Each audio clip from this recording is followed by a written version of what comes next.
اب میں آپ کو ذرا اس جو انسانوں میں سے انسان دشمنی کا جن کا سب سے بڑا رول ہے، میں ان کی 2000 سالہ تاریخ کا آپ کے سامنے نقشہ رکھنا چاہتا ہوں۔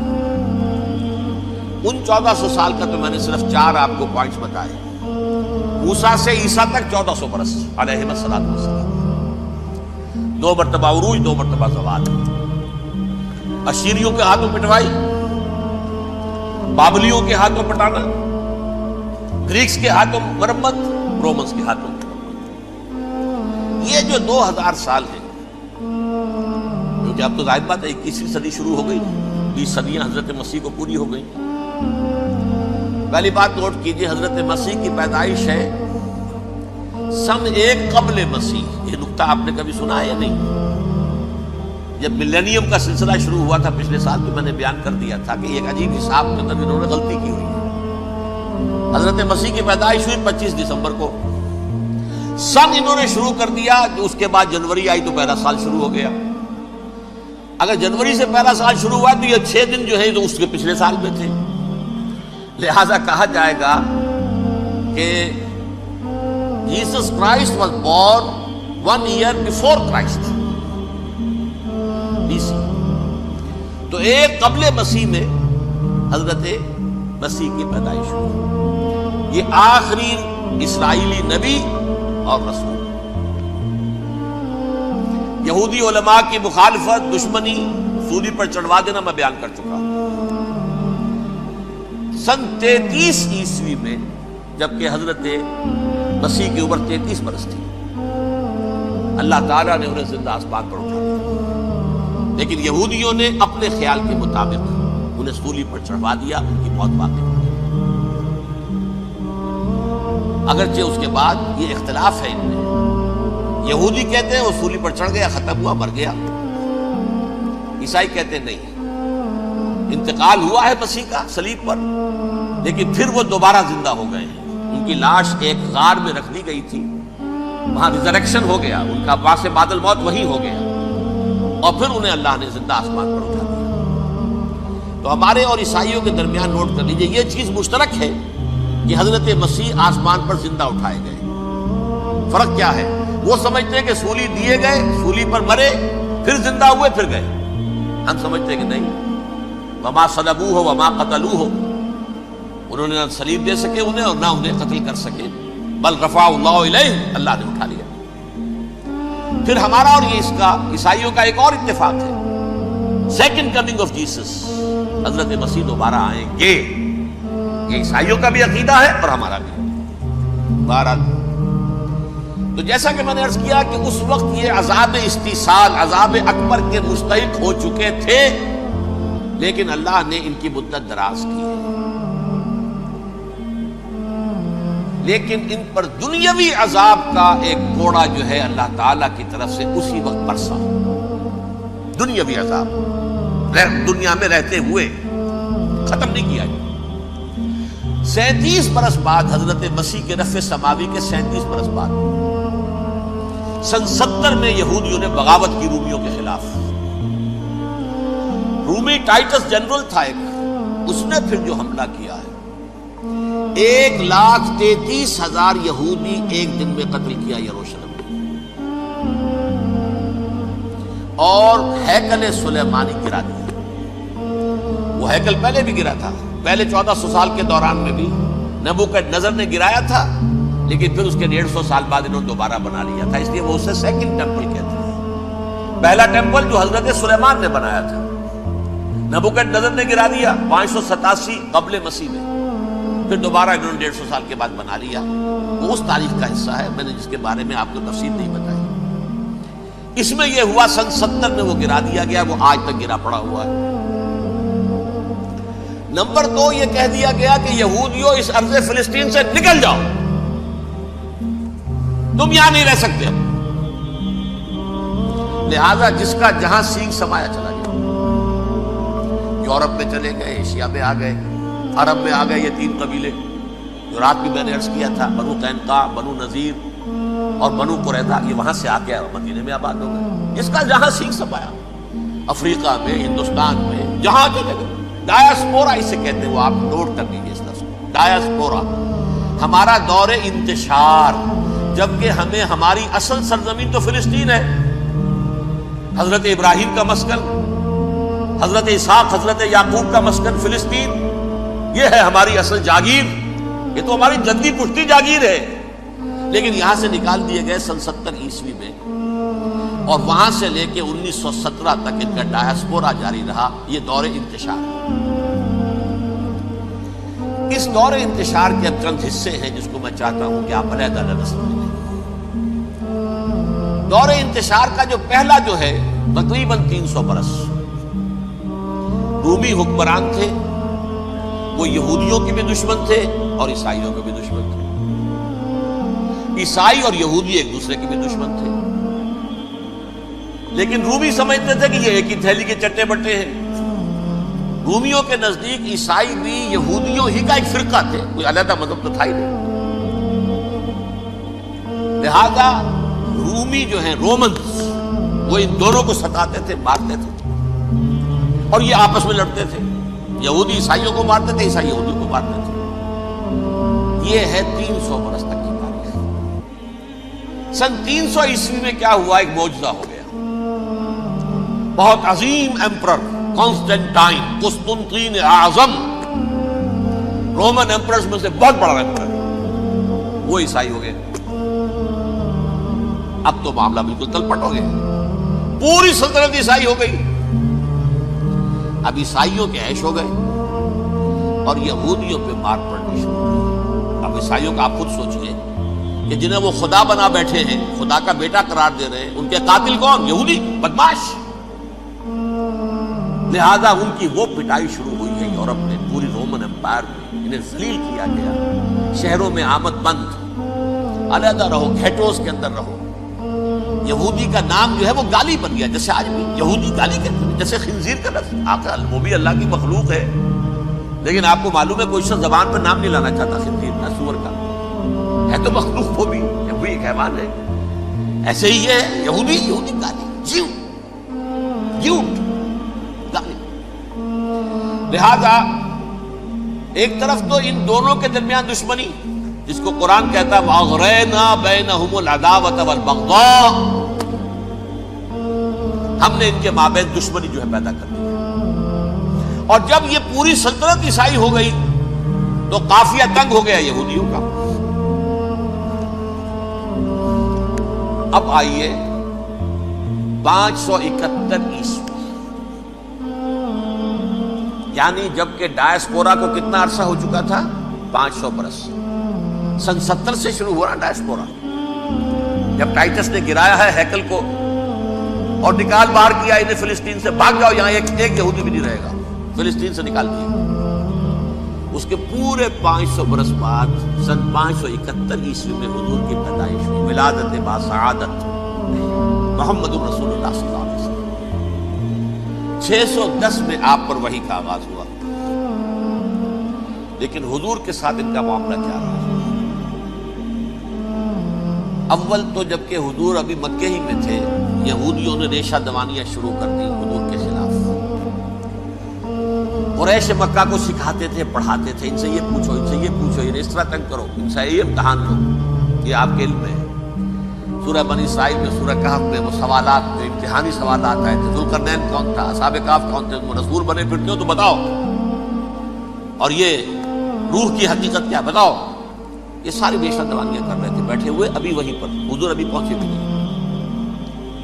ہجرت فرما کر حضور تشریف لے آئے تو حضور نے، جسے ماسٹر سٹروک کہا جائے گا، یعنی اسٹیٹس مین شپ کا ماسٹر سٹروک، آپ نے مدینے میں آتے ہی یہودیوں کے ساتھ پیکٹ کر دیا، جوائنٹ ڈیفنس پیکٹ آف مدینہ، کہ اگر مکے والے ہم پر حملہ کریں گے تو ہم مل جل کر ایک قوم کی حیثیت سے مقابلہ کریں گے۔ یہ میثاق مدینہ کہلاتا ہے، جس کے بہت غلط معنی پہنائے جا رہے ہیں آج کل۔ بہرحال میں موضوع میرا چونکہ یہ نہیں، میں ادھر نہیں جاؤں گا، لیکن ہوا کیا؟ ہر مرتبہ یہ خیانت کے مرتکب ہوئے، ان نے جو عہد کیے تھے ان سے پھرے، اندر ہی اندر سازش، ریشہ دوانی، حضور کی بدترین دشمنی۔ سورہ نساء کی آیت نمبر 12 میں 14 میں 13 میں فرمایا ہے لا تزال تطلع علی خائنۃ منہم، اے نبی ہمیشہ آپ کے علم میں ان کی طرف سے خیانتیں، بدیانتیاں آتی رہیں گی. اور بار بار وہ مسلسل جنگ کی آگ بھڑکاتے تھے. قریش کو دعوت دیتے آؤ آؤ آؤ ہم اندر سے بغاوت کر دیں گے، تم آؤ تو صحیح، ختم کریں محمد کو اور اہل ایمان کو صلی اللہ علیہ وسلم رضی اللہ تعالیٰ عنہ اجمعین. لیکن پھر جب وہ آتے تھے تو یہ دبک جاتے تھے، ان میں ہمت نہیں تھی، میدان کے مرد نہیں رہے تھے. یہ سورہ حشر میں ان کا نقشہ کھینچا گیا ہے. کھلے میدان میں مقابلے کی اس کے اندر صلاحیت ہی نہیں. یہ تو فصیلوں کے پیچھے سے، جیسے عورتیں کہیں دیہات میں لڑائی ہوتی ہے تو مرد جو ہے گلیوں میں لڑتے ہیں، عورتیں اوپر سے پتھر پھینکتی ہیں، بس وہ کام یہ کر سکتے تھے. جن ورائے جدر، فصیلوں کے پیچھے سے جنگ میں میدان میں نہیں آ سکتے. بہرحال قرآن مجید میں ہے یہ سورہ مائدہ کی آیت نمبر 64 کلما اوقدوا نارا للحرب اطفاها اللہ. اکثر و بیشتر مواقع پر تو یہ جب آگ بھڑکاتے تھے جنگ کی، اللہ اسے بجھا دیتا تھا. لیکن بہرحال اس کے باوجود جنگیں ہوئی، غزوہ بدر، غزوہ احد ہوئی کہ نہیں؟ یہ ساری اس اصل شرارت ہوئی. اور اس کے نتیجے میں حضور نے پھر ایک ایک کر کے 3 قبیلوں کو سزا دی. غزوہ بدر کے فوراً بعد بنو قینقاع نکالے گئے مدینے سے، غزوہ احد کے فوراً بعد بنو نذیر نکالے گئے، اور غزوہ احزاب کے بعد بنو قریظہ نکال دیے گئے. یہ تو میں نے آپ کے سامنے رکھ دیا صرف حضور کے زمانے میں ان کا کیا رویہ رہا. دشمن رات بھی ہم نے وہ آیت پڑھی تھی لَتَجِدَنَّ أَشَدَّ النَّاسِ عَدَاوَةً لِلَّذِينَ آمَنُوا الْيَهُودُ وَالَّذِينَ أَشْرَكُوا. اہل ایمان کی دشمنی میں شدید ترین تم پاؤ گے یہودیوں کو اور مشرکین. مشرکین بھی بعد میں ہے، پہلے یہودی. حضور کے بعد کیا ہوا آپ یہ نوٹ کیجئے. یہ ان کی تاریخ کا دوسرا دور ہے. حضرت عمر رضی اللہ تعالیٰ عنہ کا عہد خلافت ہے. بیت المقدس کا محاصرہ کیا گیا، فصیل بڑی اونچی، شہر اندر سے سیلف سفیشینٹ، حملے کا راستہ کوئی نہیں. محاصرہ طول کھینچ رہا ہے لیکن ان کے پاس رسد بھی موجود ہے، پانی بھی موجود ہے، وہ دروازے بند کر کے بیٹھے ہوئے. بالآخر اللہ تعالیٰ کی مشیت کا دور کیسے ہوا. ان کے کچھ علماء آئے فصیل پر، کہا دیکھو مسلمانوں تم قیامت تک بھی یہاں پڑے رہو گے محاصرہ کر کے، ہمارا یہ شہر فتح نہیں ہوگا. ہاں ایک درویش بادشاہ کے ہاتھوں یہ شہر فتح ہونا ہے، لیکن تمہارے اندر ہمیں وہ نظر نہیں آ رہا. ابو عبیدہ بن الجراح رضی اللہ تعالی عنہ امین هذه الامہ، ان کا فوراً ذہن گیا وہ درویش بادشاہ مدینے میں بیٹھا ہوا ہے عمر رضی اللہ تعالی. اب ایک اور عمر بھی ہے جو قندھار میں بیٹھا ہے. نقشہ وہی ہے، سادگی کی حد تک نقشہ وہی، بالکل اپنی آنکھوں سے دیکھا وہی سادگی. عمر اول عمر ثانی تھے عمر بن عبد العزیز. اب ایک اللہ کے فضل سے اللہ تعالیٰ ایدہ اللہ بنصرتہ، اللہ تعالیٰ ان کی نصرت فرمائے، دشمنوں کو ان کے مقابلے میں نیست و نابود کرے. انہوں نے ریکویسٹ بھیج دی کہ حضور تشریف لائیے، یہ شہر فتح ہو جائے گا. وہ ہے سفر تاریخی، اتنا طویل سفر، تقریباً 700 میل، ایک اونٹ، ایک خادم، ایک منزل پہ امیر المومنین اوپر بیٹھے، خادم آگے چل رہا ہے، اگلی منزل پہ خادم اوپر بیٹھا ہے، امیر المومنین آگے جا رہا ہے. اور جب پہنچے ہیں تو وہ باری تھی خادم کی. انہوں نے ہاتھ جوڑ دیا حضور خدا کے لیے تم کیا کہیں گے لوگ، وہ میرا برا حال کر دیں گے، تمہیں شرم نہیں آئی؟ امیر المومنین پیدل آگے چل رہے نکیل پکڑ کر اور تم بیٹھے ہو اوپر براجمان ہو. حضرت عمر فرمایا الدور دورک، نہیں باری تمہاری ہے، بیٹھ. اس حال میں پہنچے ہیں. اور پھر یہ کہ ابو عبیدہ بن الجراح آئے ہیں، استقبال کیا ہے تو دیکھا ہے اس حال میں چلے آ رہے ہیں. عمر نکیل پکڑے ہوئے چلے آ رہے ہیں، اور کہتے ہیں کہ کہیں کیچڑ ویچڑ تھا، جوتے خراب ہو گئے تھے، وہ بھی اتار کے ہاتھ میں پکڑے ہوئے، کپڑے تو تھے ہی پھٹے ہوئے. انہوں نے کہا کہ حضرت ابو عبیدہ نے دیکھیے یہ بڑا متمدن ملک ہے، بڑا مہذب علاقہ ہے، یہ آپ ذرا حلیہ اپنا دوست فرما لیں تب جا کے پیش ہو، ہم آپ کو کریں گے.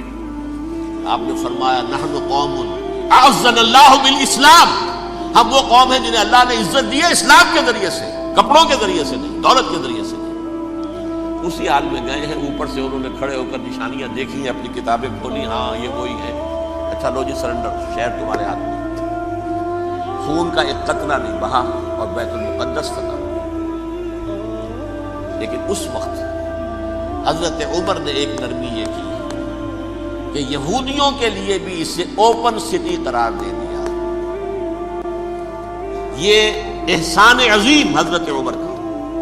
اس سے پہلے یہودی آ ہی نہیں سکتا تھا، داخل ہی نہیں ہو سکتا تھا، وہاں وہ آ کر وزٹ نہیں کر سکتا تھا، زیارت نہیں کر سکتا تھا اپنے مقدس مقامات کی۔ حضرت عمر نے یوں سمجھیے کہ تقریباً 550 برس کے بعد ان کے لیے راستہ کھولا ہے کہ ہاں تم آ سکتے ہو، زیارت کر سکتے ہو۔ لیکن یہ عیسائیوں نے لکھوایا معاہدے کے اندر، انہیں یہاں آپ آباد ہونے کی اجازت نہیں دیں گے، لیکن کم وزٹ دی پلیسز، دیکھیں زیارتیں کریں اور جائیں۔ یہ معاہدہ حضرت عمر کا ہے رضی اللہ تعالیٰ، جو پھر خلافت راشدہ کے بعد بنو امیہ نے بھی اس کو آنر کیا، بنو عباس نے کیا۔ پھر جو ہمارے یہ ترکوں میں اندر خلافت آئی تو ترک خلفاء نے بھی اس معاہدے کی پوری پابندی کی۔ فلسطین میں آ سکتے ہیں یہودی صرف زائرین کی حیثیت سے، وہاں آباد نہیں ہو سکتے۔ اب آئیے اگلا دور آیا حضرت عثمان کا دور خلافت۔ یہ ہے وہ وقت کہ اب یہود نے امت مسلمہ کی پیٹھ میں چھرا کھولا۔ وہ کیسے؟ ایک یہودی عبداللہ ابن سبا اسلام کا لبادہ اوڑھ کر آ گیا، معاشرے کا جائزہ لے لیا۔ ان میں بنو ہاشم اور بنو امیہ میں جو پرانی کشاکش تھی اس کے کچھ نہ کچھ جراثیم باقی ہیں، اگر ان کو ذرا بھڑکا دے تو مسلمانوں میں انتشار پیدا ہو۔ کہا یہ عثمان کون ہے؟ یہ تو بنو امیہ میں سے ہے، یہ حق تو بنو ہاشم کا ہے، خلافت ان کے پاس ہونی چاہیے، محمد کے تو رشتہ دار وہ ہیں صلی اللہ علیہ وسلم۔ عوام الناس کے اندر بات پھیلنی شروع ہوئی۔ پھر ایک بڑی سازش کے انداز میں حضرت عثمان کے خلاف پروپیگنڈا، حضرت عثمان کے جو عاملین تھے، گورنر تھے، ان کے خلاف پروپیگنڈا، اور ایسی ہوشیاری کرتے تھے کہ کوفے میں کوفے کے حاکم کے خلاف کچھ نہیں کہنا، اجی مصر میں یہ ہو رہا ہے، اجی شام میں یہ ہو رہا ہے، اجی یہ جو عثمان ہے وہ یہ کر رہا ہے، یہ ظلم ہو رہا ہے، یہ لوٹ مار ہو رہی ہے، یہ خیانتیں ہو رہی ہیں۔ اب نہ تو اس زمانے میں مینز آف کمیونیکیشن، کیسے تصدیق کریں؟ افواہیں تو آپ آج کراچی کے اندر شروع ہو جائے تو پتہ نہیں چل سکتا کسی کو کہ کیا اس میں صداقت ہے کیا جھوٹ ہے، اور بری بات جو ہے فطرت انسانی کی کمزوری ہے وہ فوراً قبول کرتا ہے، کسی کے بارے میں اچھی بات ماننے کو تیار نہیں ہوتا، لیکن بری بات تو فوراً تیار۔ بہرحال یہ فتنہ انہوں نے اٹھایا، حضرت علی کی الوہیت کا فتنہ اٹھایا، حضرت عثمان کے خلاف الفتنۃ الکبریٰ برپا کیا، حضرت عثمان شہید ہوئے۔ اس کے بعد 5 برس تک مسلمان ایک دوسرے کی گردنیں کاٹتے رہے، باہمی خانہ جنگی ہوئی۔ امت کو وہ زخم لگایا ہے جو آج تک جس سے خون رس رہا ہے۔ یہ شیعان عثمان اور شیعان علی تھے جو بعد میں پھر سنی اور شیعہ ہو، اور آج تک فتنہ کس نے جگایا؟ ایک عبداللہ ابن سبا یہودی اور اس کے قارن نے، شیطان کا ایجنٹ، اور انسانوں میں سے بھی اس کے جو بھی حواریین تھے اور شیطانوں کے اندر سے بھی تھے، انہوں نے بھی اس آگ کو بھڑکایا۔ یہ آپ سوچ لیجئے کہ یہ کس نے وہ زخم لگایا؟ یہودی۔ اگلا دور آیا، خلافت راشدہ ختم ہوئی، بنو امیہ کا بھی دور کافی گزر گیا۔ طارق ابن زیاد 712 عیسوی میں حملہ کرتے ہیں اسپین۔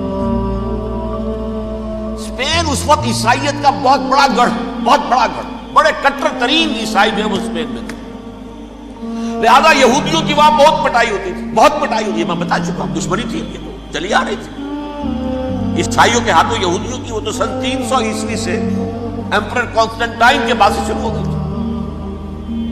اس حوالے سے یہودیوں نے اس وقت چالاکی یہ برتی، کچھ راستے واسطے بتائے، کچھ مدد کی طارق ابن زیاد کی۔ طارق ابن زیاد نے انہیں اپنا محسن سمجھا، ہسپانیہ فتح ہو گیا تو یہودی چونکہ محسنین کی فہرست میں آ چکے تھے، انہیں بہت اقتدار نصیب،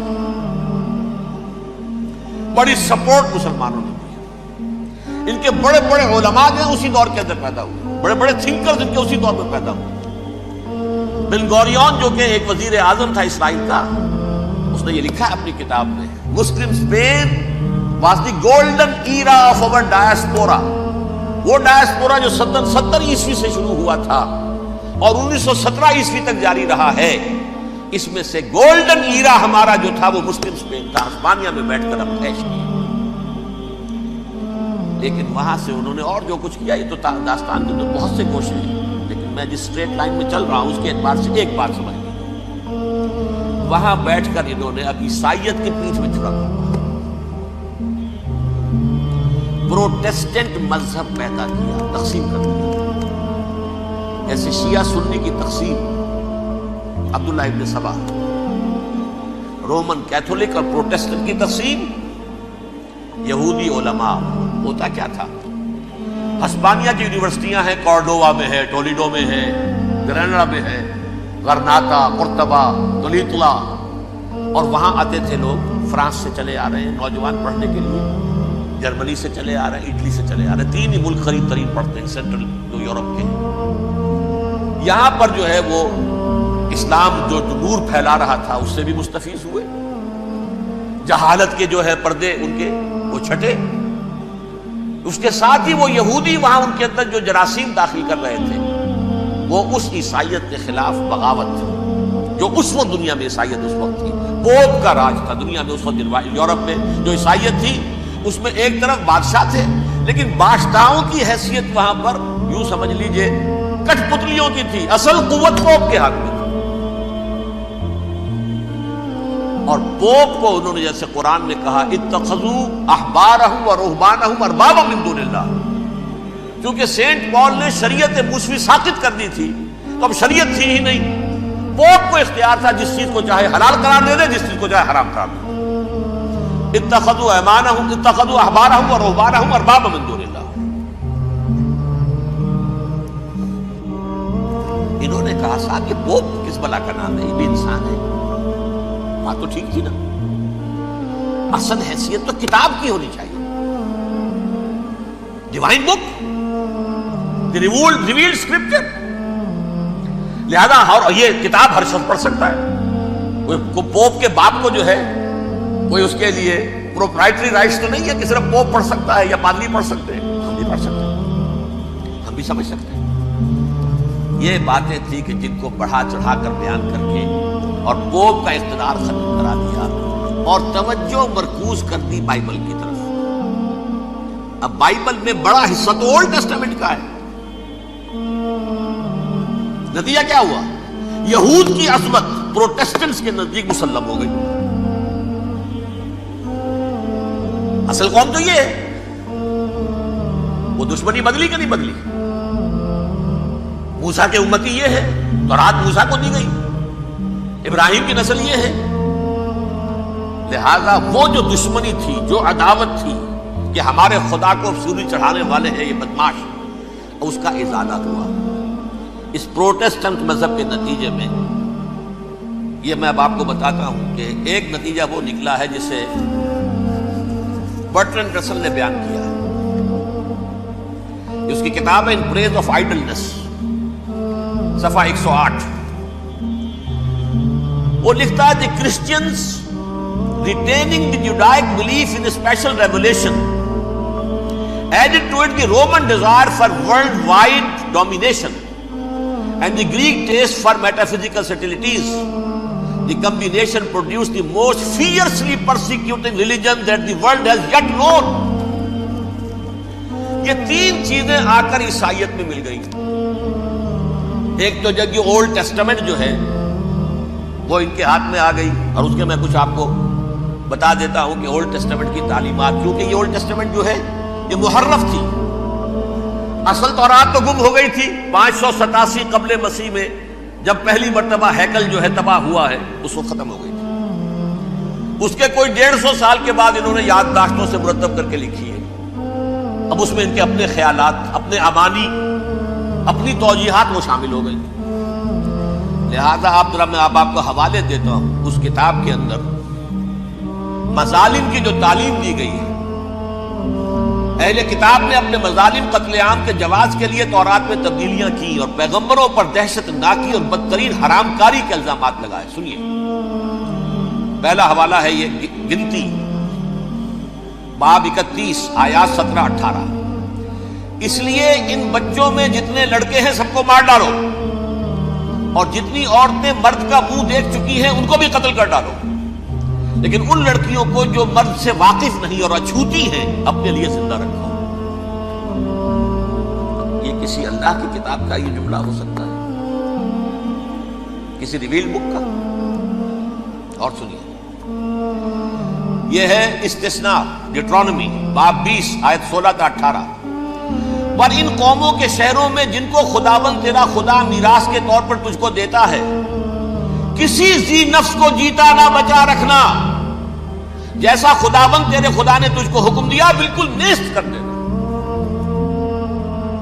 مرد، عورتیں، بچے، بوڑھے سب ختم. یہ کتاب مقدس ہے. اور سنیے، سموئیل باب 27 آیت نمبر 9. اور داؤد نے اس سرزمین کو تباہ کر ڈالا اور عورت مرد کسی کو جیتا نہ چھوڑا.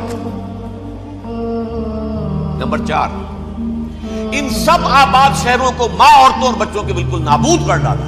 کتاب استثناء باب 3 آیت 6. یہ ہے جو کہہ رہا برٹرنڈ رسل، کرسچینٹی میں آ کر یہ 3 چیزیں شامل ہو گئی. ایک تو یہ باربیرین یہ تعلیم جو ہے، اور یہ مذہب کے نام پہ تعلیم، یہ کتاب مقدس کی تعلیم. نمبر 2، رومنز کے اندر جو ایک تمنا تھی ورلڈ ڈومینیشن کی، وہ عیسائیت کے اندر آ گئی. جیسے کہ پوری رومن امپائر جو ہے عیسائی ہو گئی، اسے وراثت کے اندر ورلڈ ڈومینیشن کی جو ایک تمنا تھی وہ مل گئی. اور پھر یہ کہ انہوں نے جو توہمات تھے یونانیوں کے، ان کو بھی اپنے ہاں مختلف شکلوں کے اندر جمع کر لیا. ان 3 چیزوں کا the combination produced the most fiercely persecuting religion that the world has yet known. اس کے نتیجے میں دنیا میں تاریخ انسانیت کے اندر جو بدترین خوخار ترین مذہب ہو سکتا ہے وہ شکل عیسائیت نے اختیار کی. اور اس کا مظہر عدم کیا تھا؟ نوٹ کیجیے، صلیبی جنگیں. ایک بار ٹائم ٹیبل کے اعتبار سے نوٹ کر لیجیے گا. فرسٹ ملینیم ختم ہوا، سیکنڈ شروع ہوا. ان کے 1000 سال ختم ہوئے تو 11ویں صدی میں سیکنڈ ملینیم شروع ہوا، تو پہلی صلیبی جنگیں ہوئی. لاکھوں مسلمان قتل ہوئے. صرف یروشلم کے اندر اتنا خون بہایا ہے کہ خود ان کے ہسٹورینز لکھتے ہیں کہ جب ان صلیبیوں نے جب گھوڑوں کے ساتھ وہ چل رہے تھے گلیوں میں، تو ان کے گھوڑوں کے گھٹنوں تک خون کی ندی بہ رہی تھی. جہاں سے گزرے ختم کرتے چلے گئے، آبادیاں کی آبادیاں ختم. اگرچہ اس کروسیڈ نے گیہوں کے ساتھ گھن بھی پسا، یہودی بھی بہت مارے گئے. یہ فرانس سے، جرمنی سے جب یہ کروسیڈرز آ رہے تھے، 3000 میل کا سفر طے کر کے آئے تھے. سوچیے اسے. اربن ثانی پوپ جو تھا، آگ لگا دی تھی اس نے پورے یورپ کے اندر. شرم سے ڈوب مرو، تمہارے مقدس علاقے مسلمانوں کے ہاتھ میں. انفیڈلز، یہ کافر، یہ مرتد، یہ ملحد. مسیح جہاں پیدا ہوا، مسیح کو جہاں سولی دی گئی، وہ کہاں ہے؟ ان کے ہاتھ میں. وہ آگ لگائی ہے. 3000 میل کا فاصلہ طے کر کے یہ تو اور جو تباہی مچائی ہے. تاریخ انسانی میں ایسی بربریت کی کوئی مثال. اور یہ ان کے اپنے ہسٹورینز لکھتے ہیں. شرم کے مارے ایسے محسوس ہوتا ہے جیسے ان کی گردنیں جھکی جا رہی ہیں.